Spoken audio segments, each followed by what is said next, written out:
ঝিঙ্গাটাকে আমি খোসাটা ছাড়িয়ে নিয়ে কেটে নেব।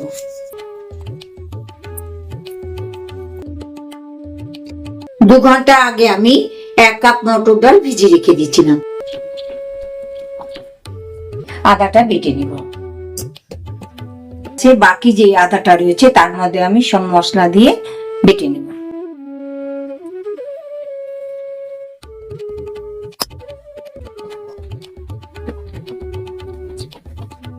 বড়া তৈরি করার জন্য আমি পরিমাণ মতো নুন দিয়ে দিচ্ছি আর একটু আদা দিয়ে দিচ্ছি, করে খুব ভালো করে ফেটাতে হবে।